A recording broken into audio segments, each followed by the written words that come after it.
Eu e o Jean resolvemos fazer sobre o axolote. O axolote, ele é um anfíbio, ele está quase em extinção. Ele faz parte do filo dos cordados e é uma salamandra. Muitas vezes ele é chamado de salamandra axolote. E ele é ou de salamandra aquática. Ele faz parte do grupo dos caudados, o que é uma raridade entre os anfíbios, que na sua fase adulta ele possui cauda também. Que o contrário da maioria dos anfíbios, ele não completa a metamorfose. Tipo, por exemplo, ele mantém uma característica desde sempre. Ele nasce e já mantém aquela característica ali.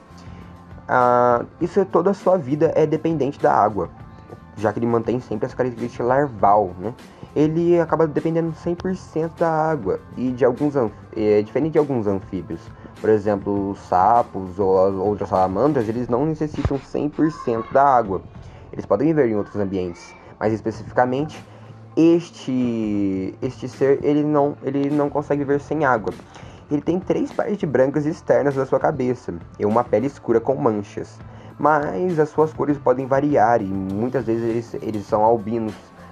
E o intra-albino ele é branco com os aspectos rosas, e isso é uma característica muito comum entre os axolotes. Os axolotes têm uma vida social solitária, sendo assim agressivos entre si, podendo morder e mutilar parte de outros indivíduos. Porém, eles apresentam uma grande capacidade de regeneração dos tecidos, podendo até regenerar membros. Eles são onívoros, se alimentando de algas, vegetação aquática e de alguns invertebrados aquáticos. Em seu habitat natural, eles se acasalam de dezembro a julho. O macho liberta pequenas bolsas de espermatozoides e atrai a fêmea, que se aproxima e recolhe uma parte através da cloaca. Os ovos são fertilizados internamente e aproximadamente um dia depois deste evento, ela desova em pedras e folhas. Os ovos ficam aderentes à vegetação devido ao revestimento gelatinoso que os cobre.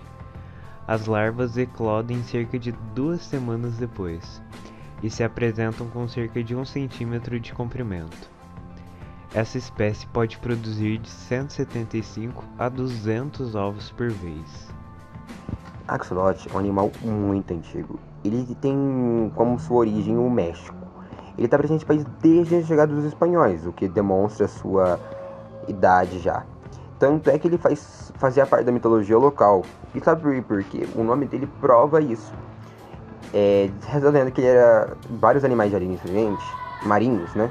Seriam a reencarnação do deus azteca Xolotl, responsável pelo fogo e a iluminação. Descrito como um deus com esqueleto de homem e cabeça de monstro, não à toa sua figura lembra muito uma salamandra aquática com brancos externos, ou seja, o próprio axolote. Mesmo que o axolote atualmente seja em risco de extinção, não é ilegal ter um deles em casa. Por exemplo, você pode muito bem ter um deles em casa. Por exemplo, um axolote atualmente sai entre 150 a 400 reais. Porém, para você ter um animal exótico como o axolote, você precisa ter um ambiente muito bom. Por exemplo, o axolote depende muito da água, como eu já falei antes. Se você não tiver água, meio que você não pode ter um axolote, tem que ter todos os cuidados, todas essas coisas. Mas aqui no Brasil não possui uma lei específica sobre o axolote, então eu não posso dizer se é possível ter um axolote no Brasil. Infelizmente, poucos exemplares são encontrados na natureza. A captura para o comércio ilegal e a alimentação, juntamente com a perda de habitats, são fatores que contribuíram para que se apresentassem com status de conservação criticamente em perigo.